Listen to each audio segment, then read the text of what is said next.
the thing to note about Nehemiah is he felt the emotion he needed to in the moment, but then went into prayer to God.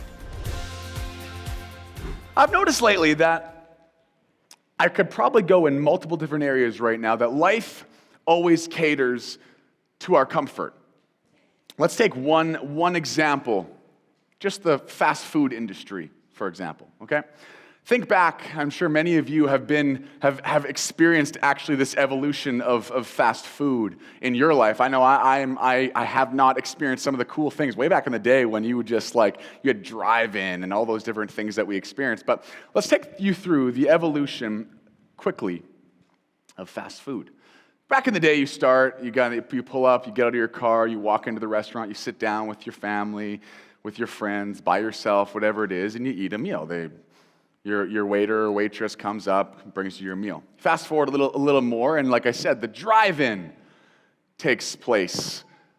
You pull in. I mean, I saw pictures. It was so cool, like A&W and stuff, on rollerblades and stuff, and they're coming to your window. That seems so cool. You pull into the driveway or the parking lot, and only for you to not have to leave your vehicle now. So that was nice, right? You just under your window. They bring your food. They take your order, do all that stuff. Fast forward a little bit more, and now you don't even have to stop driving if you go in the right time, right? You have a drive-through. This is amazing. You can just pull right through. They pretty much toss the bag into your driver window, and you're good to go.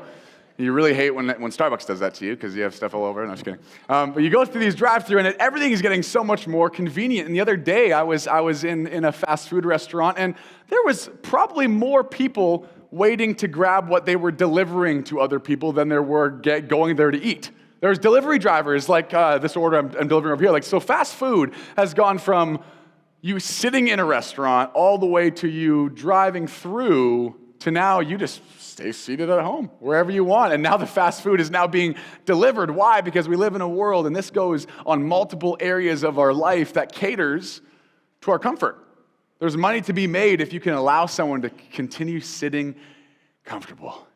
That's how it works, which is great. You see this with cars. I mean, cars are coming out these days. Now they self-drive. That sounds like a dream if you're on a road trip, if you ask me. A little scary, but does sound like a little bit of a dream. You have electric bikes that you don't even have to pedal anymore. They just drive you wherever you want to go. They have longboards now, skateboards that you don't even have to push anymore. You just have a button and it just rips, right? That actually looks really cool. I kind of want one of those, but they're super sweet, right? They're so cool. This goes in so many different aspects of your life. Why? Because there is money to be made in our world when you allow someone to stay in their comfort zone. It's comfortable there, right? And I get that, and it's nice when you're in restaurants and different things. Now, enter the story of Nehemiah. If you're aware of the story of Nehemiah, you can find this story in a book called Nehemiah. So if you're looking for it, you can head to that book and you can find the story where Nehemiah actually writes the story of what he was going through in his life. And Nehemiah had these strong ties to Jerusalem. And in this time that we talk about Nehemiah right now, this exile happened in Jerusalem where people were forced to leave their country, their city, where they were. And so we start the story of Nehemiah in Nehemiah 1, verse 3, where Nehemiah's brother actually enters in and is bringing news to Nehemiah of something that's going on. And I'm going to start reading it. It says, "They said to me, those who survived the exile and are back in the province are in great trouble and disgrace. The wall of Jerusalem is broken down. Its gates have been burned with fire." Now, to catch you up to speed, if you haven't read through Nehemiah, who Nehemiah was, he was a cupbearer for the king, a king of Persia at the time. The name was Artaxerxes, was the king that was there, and he was the cupbearer. So he was the guy that, I guess, drank some of the drink and also ate some of the food to make sure that the king was getting the good stuff, not poisoned, not bad, had the good food, had the good drink. And so I'm guessing that's a job that requires him there, breakfast, lunch, and dinner, right? Occasional late night snack, I guess. You want to ask yourself what the definition of anxiety is. Put yourself in Nehemiah's shoes. Your breakfast, lunch, and dinner, and you're like, hey, whew, another day, unscathed, I'm good to go, right? And then you think a little bit further, he's like, okay, he starts getting ready for bed, he gets all cozy. You know that feeling when you get cozy under your sheets, and it's just so warm, and you're ready to go to sleep, and then all of a sudden, imagine being a Nehemiah back in the day, and now you hear the king wants a late night snack. And you have to get out of bed and go over there and make sure that it's not poisoned, right? That, to me, would be a pretty big definition of anxiety. Did it actually happen that way? Probably not. Do I like to make some things up in my head sometimes just to make me laugh? Yes, I do, okay? It makes it a little more entertaining sometimes when you take it that way. But he lived a comfy life is the point of Nehemiah's life. He had a kind of maybe a little bit more of a lowly job in being a cupbearer, but he spent time in royalty most of his life in that time when he was under the king of Persia there. With them, the Bible talks about him sleeping in good and high quality sheets and bedding and rooms. He had guards that would guard obviously the king and queen, and he was a part of that place. So he was living a very, very, very comfy life. Now fast forward to verse 3, like we just discussed, his brother comes in and says, the people are in trouble in Jerusalem. The walls are torn down. They're burnt to the ground. And again, you got to remember, Nehemiah is in a place where he's had ancestors there. He's had friends. He's had family. His family history, they're buried there, the Bible says. So when he heard, it says, when I heard these things, in verse 4, I sat down and I wept. For some days I mourned and fasted and prayed before the God of heaven. So let's take a little step back and let's take note on something that Nehemiah did in this moment. He probably heard news that you would wreck you.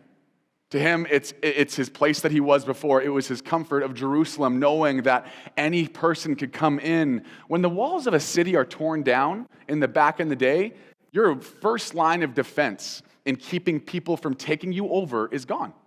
You watch all the movies, and I know movies are dramatic, and yeah, they're not the real thing, but still, they give a good picture sometimes at where they hold their defense. It's always hold the line of that wall. Make sure you keep them outside that wall. Walls were so incredibly important in the Bible days in the city. They are today, too.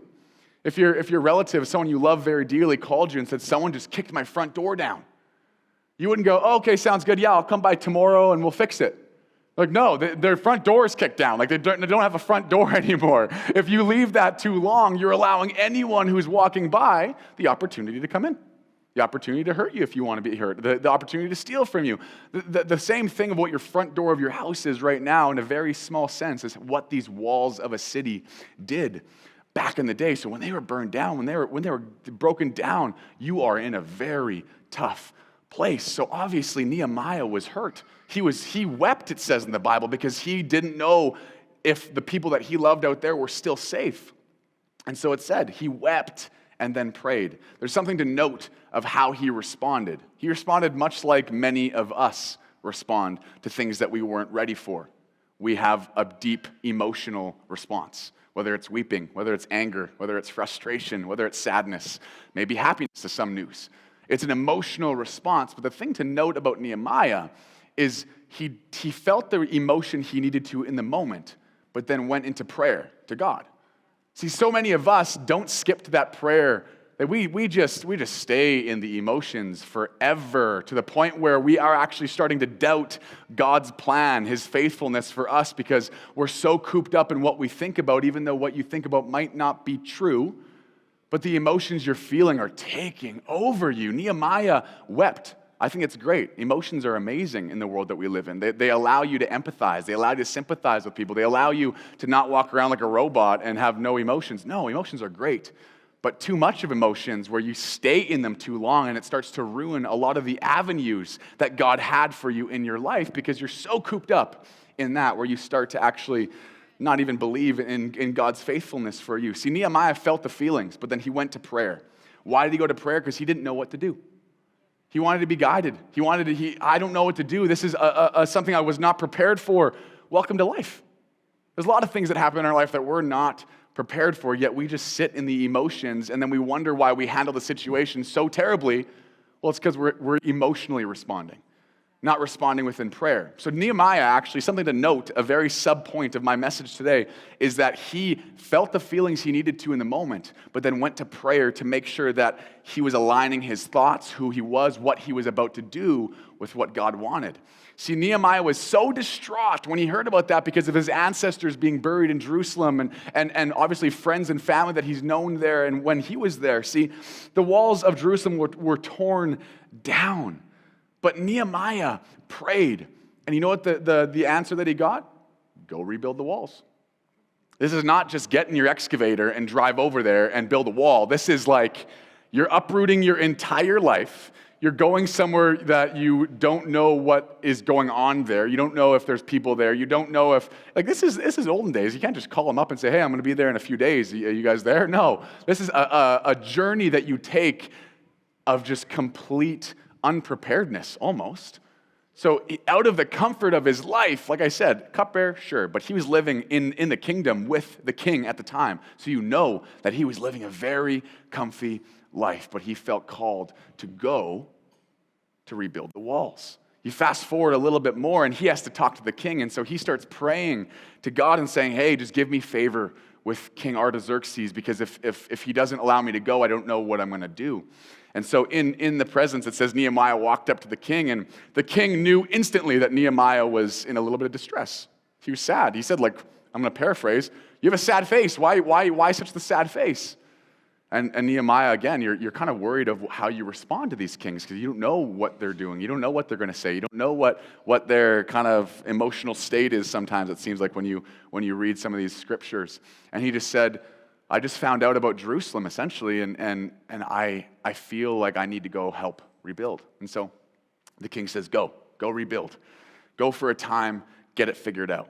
Now, Nehemiah had to step out of his comfort zone in order to go do what he felt God was calling him to do. This wasn't easy. In fact, once he made it to Jerusalem, there was so many people against him. We read this throughout the story, and I'm just giving you little snippets of this story, but now in Nehemiah chapter 2, verses 19 to 20, I'm going to paraphrase it. It pretty much says, the Horonites, the Ammonites, the Arabs all heard about it, and they mocked and ridiculed us. What is this you are doing, they said to me. They asked, are you rebelling against the king? I answered them by saying, the God of heaven will give us success. We, his servants, will start rebuilding. But as for you, you have no share in Jerusalem or any claim or historic right to it. I feel like he didn't have to add that last sentence in there. Like, I feel like a little bit of a smack across the face if you ask me. He's like, we're going to go rebuild, and you have no historic right to it, so stay away. It was just kind of funny for that he brings in this other side. But can you imagine? He's not going to respond to these people saying that they're going to do harm to him if he was stuck still in the emotion of weeping.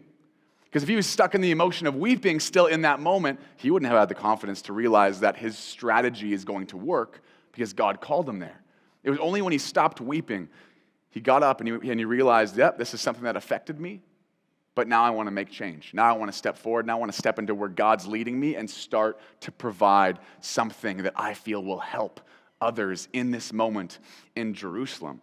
See, he realized that he went to his strength for God, his strength from God, and he needed that.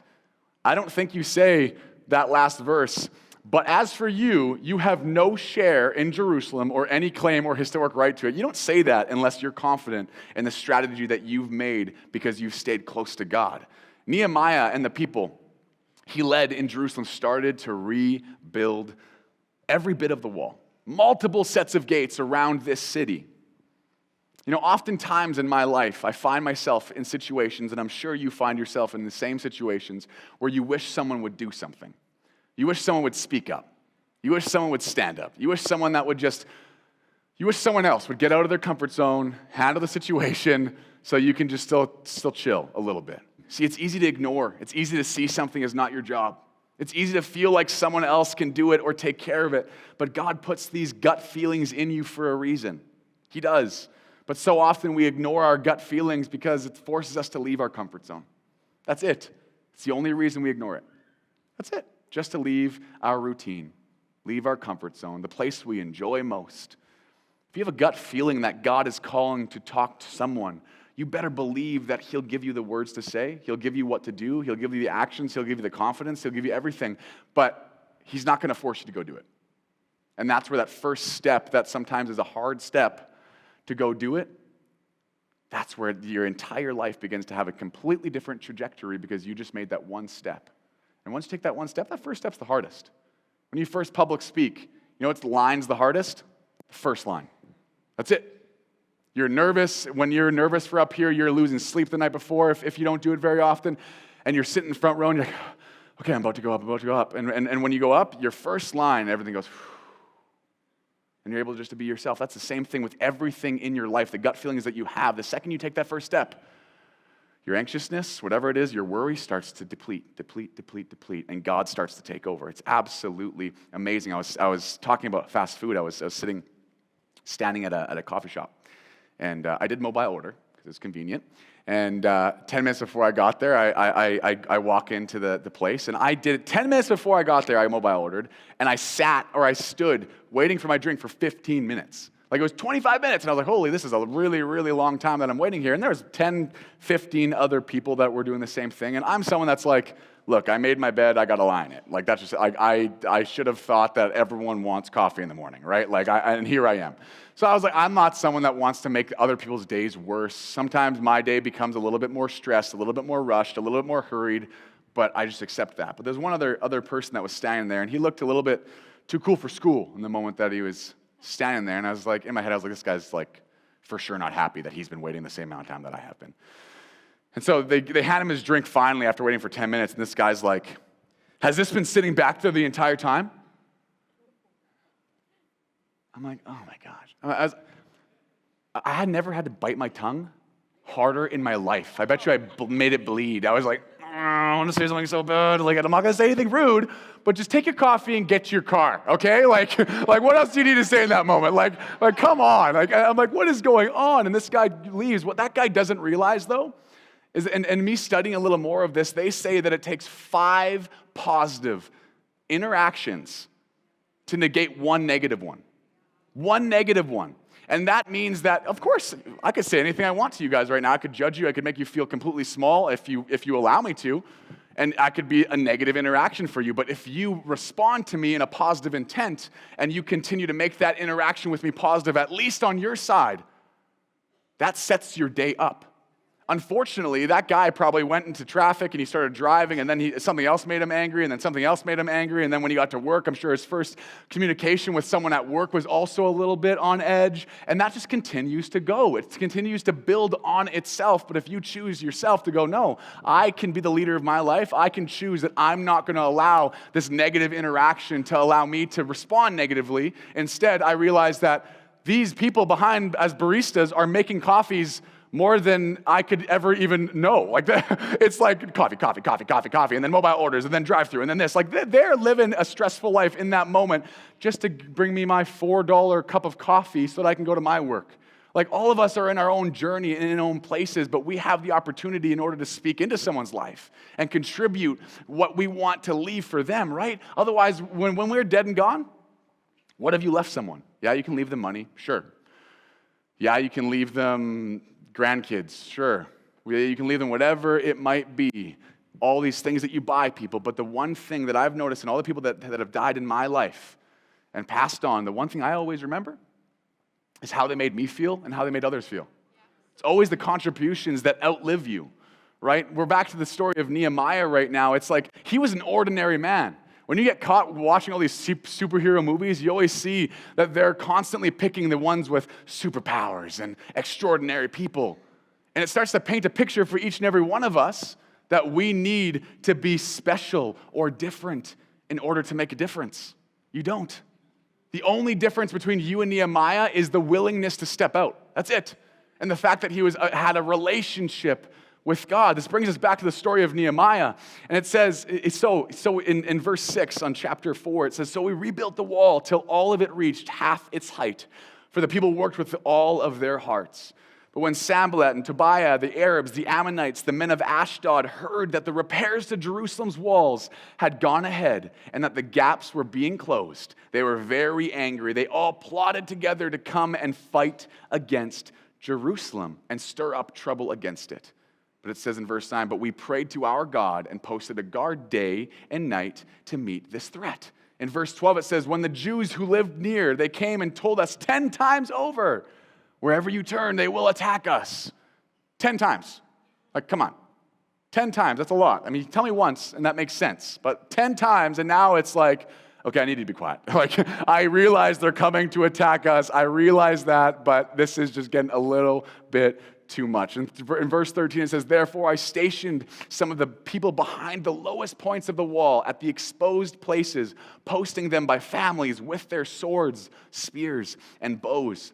After I looked things over, I stood up and said to the nobles, the officials, the rest of the people, don't be afraid of them. Remember the Lord, who is great and awesome, and fight for your brothers, your sons, your daughters, your wives, and your homes." See, despite constant threats, attempts, hardships, Nehemiah continued to do what he knew in his heart he had to do. And he knew what he had to do in his heart because he stayed close to God, despite some of his own people in Jerusalem reminding him 10 times that we're going to get attacked. Can you imagine that? One of your friends just coming over to you, he's like, "Hey, just so you know, we're going to get attacked." "Okay, thanks, man. Appreciate it." "Yeah, we're going to get attacked." "Okay, yeah, we'll figure out a strategy. We'll figure it out. We'll be good." "Yeah, just so you know, we're going to be attacked. We're going to be attacked. We're going to be attacked." I think we're at 5 now. "We're going to be attacked. We're going to be attacked 7, 8, 9, 10. Oh my goodness, my patience would wear so thin, I'd be telling that guy to be quiet. Why? Because there's a transference in everything that we do to people. Always. Whether it's fear, whether it's joy, whether it's acceptance, whether it's hopelessness, whether it's strength, there's a transference. And my 2 questions for you right now is, what are you transferring to people? Second one, what are you allowing others to transfer to you? Think about it. Because only you can choose that. Only you can allow that in your life, and only you decide what you transfer. That person at Starbucks, unfortunately, made a choice to transfer things that he is most likely going to work in his own failure, to be honest, for that day and how he's going to live his life because he decided to do that. But when we choose what we transfer and who we allow to transfer into our life, what hardships do you have right now? What storms are you going through? Do you feel down? Do you feel attacked? Like you can't go on? Remember, the Lord. That's what Nehemiah said. Yes, we get that we're going to be attacked. And that's why we have a strategic plan that we will go forward doing to make sure that we meet that threat. Okay, and once we have that strategic plan, let's get back to work, okay? We have something we need to do. Why? Because we feel called by God, and when you're called by God, you know that God's going to bring you through it. But you don't know whether a calling is something that you can really rely on until you spend time with God in His Word, so you know without a shadow of a doubt that God's calling you somewhere. But after that calling, it takes one thing for you to do. Just one step, just one word, just a, "Hey, how's it going?" You might not know anything else you're going to say to that person, but you have a gut feeling you need to talk to them. I guarantee they're going to go, "Good." And maybe they'll go, "Good." Don't just run for the hills when you get a little bit of an awkward conversation, okay? It's like, "You doing good? You having a good day?" Have a little conversation starter, 5 different questions in your head that you go to and see if one of them are going to stick at some point, okay? And if that doesn't work, that doesn't work. But what did you lose? 3 minutes of your time and maybe a little bit of self-confidence, right? We've all lost a little bit of self-confidence when we're starting to go down these paths and have these conversations. But when in the midst of the storm, in the midst of these guys that were attacking Jerusalem and their walls to get them to not build it, Nehemiah literally just responded and said, "Hey, we'll put people where we need them. And after that, just remember the Lord. Remember why we're here. And after you remembered why we're here and got your mind off your emotions, let's continue to keep going, to fight." Once you know what you're fighting for, it's much easier to stay strong within that because you stay close to God. See, Nehemiah's heart was totally and completely God's. The story shows you that in every instance of the story that he prayed for guidance, he asked for help. God was with him. And the only difference between you and Nehemiah and anyone else in this story is Nehemiah decided to act on the feelings that he had. That's it. They were all trying to frighten us, Nehemiah is saying. Their hands will get too weak for the work, and it will not be completed. But I prayed, Nehemiah says, "Now strengthen my hands. One day I went to the house of Shemaiah, son of Delaiah, the son of Mehetabel," I hope I said that right, "who was shut in at his home. He said, 'Let us meet in the house of God inside the temple, and let us close the temple doors.'" Keep in mind, Nehemiah is writing this. "Because men are coming to kill you." So they said to Nehemiah, "By night they are coming to kill you." And Nehemiah responded like this, "But I said, should a man like me run away?" How much confidence you got to have in that moment, right? To what you're doing, to look back at someone saying someone's coming to kill you, and you go, "Why would I run away?" Or should one like me, it says, go into the temple to save his life? He says, "I'm not going. And then he says, I realized that God had not sent him. You don't know who's talking into your life. You don't know who's speaking into your life. Someone could say they have a prophetic word every day that you're at church. And usually what confirms those prophetic words is the fact that you're also close to God and feel peace with it. Not just this other side of what this goes. Nehemiah in this moment said, I realized that God had not sent him. Every time Nehemiah felt weak, he prayed to God for strength in his hands. And then what did he do? He continued to work. He continued to go. He didn't go, oh, my hands, they're getting weak. I'm going to stop working until this miracle comes. No, he just said, God, I thank you that you're strengthening my hands. And he continued to work because he knew that he was called to do what he was doing. But it all comes back down to him staying close to God. Okay, that's what it comes down to. It says when we go further in the story, to wrap this up, the completion of the wall happened. And you know what happened when they completed the wall? It says, so the wall was completed on the 25th of Elul. I think it's in August, somewhere in there. In 52 days it took. And then he says this, when all our enemies heard about this, all the surrounding nations were afraid and lost their self-confidence because they realized that his work had been done with the help of our God. God's calling you somewhere, you better believe he's going to help you walk through it, okay? But you don't know where he's calling you until you decide to sit down, take out of the busyness of your life, and just stay close to him. That's it.